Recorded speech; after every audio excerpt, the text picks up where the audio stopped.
Martin was a really good dad, but his wife Ginny wanted to take her 10-year-old son Mike off her husband. He said that he was a bad influence. Martin didn't drink and didn't smoke and definitely didn't take drugs, and he loved his son and was the best father he could be. But because Ginny worked in an executive job that earned her loads of money, she felt like she would be a better mom and a better parent, and give him the best upbringing he could. Ginny separated from Martin a month ago, and since then made his life hell, trying to take his son away from him. One day they were arguing in the hall, and didn't even notice Martin scared watching them. Martin didn't know what to do, and spoke to his lawyer about it often, but wasn't confident about being able to keep custody of Mike. Martin was working from his home office, which was in his basement, when he got a call. It was Ginny. She said in an angry tone, "I'm tired of you, Martin. I told you I am getting full custody of my son, so if you want to avoid court to get him, then just give him up." Suddenly the line went dead. Ginny was after being hit by a car in a hit and run. A week later, the police trawled through CCTV footage and finally got a clear image of the driver. When Martin was brought into the station to see it, he nearly collapsed when he saw his 10-year-old son Mike behind the wheel of the car that ran Ginny over.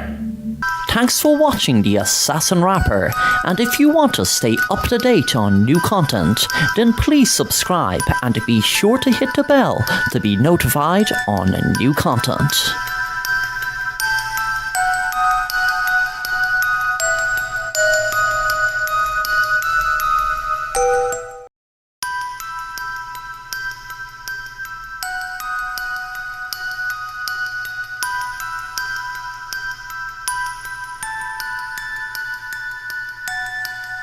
Jerry and his wife Megan and daughter Laura were driving to a new restaurant that opened up in their town.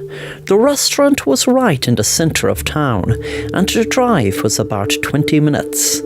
They were so happy on the drive there because they rarely had the chance to go out together as a family, as Jerry's work hours were so long. When they arrived at the restaurant, they admired the outside. They had a great appetite worked up. They spoke until the waiter came, then put in their orders. When the food came, they loved it so much. After the meal, they were so full up, they hardly were able to have the dessert, but they still managed to eat ice cream and devour it. Laura went to wash her hands, and on her way she admired a beautiful little door on the hall wall. She remembered the name from her friend. It was a fairy door. She thought she saw something move behind the little window on the door. There was just a tiny little hole letting her look in. She put her eyes up to it and looked in the background. She took out her phone, shined a flashlight, illuminating a room where she saw people sitting down with a cloth over their mouth. She was too frightened to wash her hands and ran back and told her mom and dad. They thought she was just imagining things, but she kept telling them what she saw and to call the police. But they just ignored her, because she was that type of girl that had a good imagination and a lot of ghost stories. So her mom and dad thought that this was just another one of them. Jerry was on his way to the bathroom when he had decided to take a look, just in case. He was wondering why he did, but when he did, he couldn't believe his eyes. Just as he looked, he could see something cover the hole, but he knew what he saw before it was covered. Exactly what Laura had described. Jerry rang the police, and it was later discovered that the meat in the restaurant were actually humans, and the owners were cannibals that enjoyed knowing their customers were eating humans without realizing it.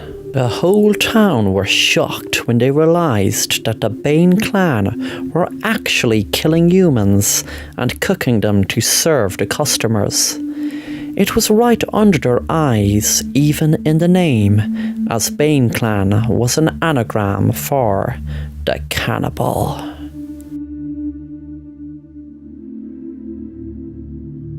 Thanks for watching The Assassin Rapper, and if you want to stay up to date on new content, then please subscribe and be sure to hit the bell to be notified on new content.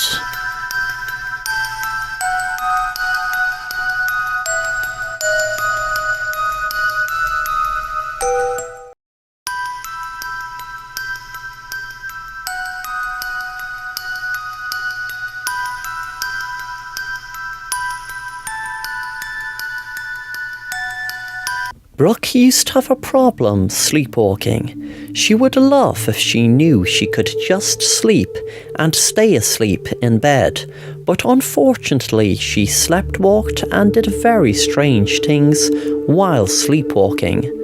One night Brooke got out of bed and walked down her stairs and down to the basement and did ironing while all in her sleep.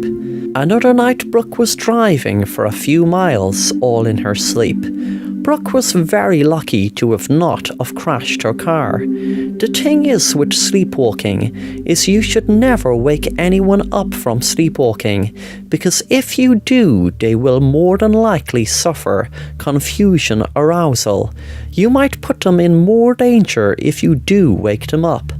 One night Brooke got up and while asleep walked down her road and into a local construction site. There was a crane and she climbed up the crane, a whole 150 feet high in the air. Brooke walked over the top of the crane while asleep and stood on the edge of it. Thankfully, a policeman drove along and spotted her. He had guessed it was Brooke as he knew about her before from other incidents. He knew that if he called out to her, she would suffer from confusion arousal and more than likely would fall as a result. He didn't know what else to do but to call her mom. Lucky Brooke had her phone on her with her pyjamas, which her mom knew she used to do just in case they couldn't find her after sleepwalking. Her mom rang, and because of her ringtone registering with her as something she knew and her mom's voice, she quickly woke up and thankfully she lived to tell the tale. Thanks for watching The Assassin Rapper, and if you want to stay up to date on new content, then please subscribe and be sure to hit the bell to be notified on new content.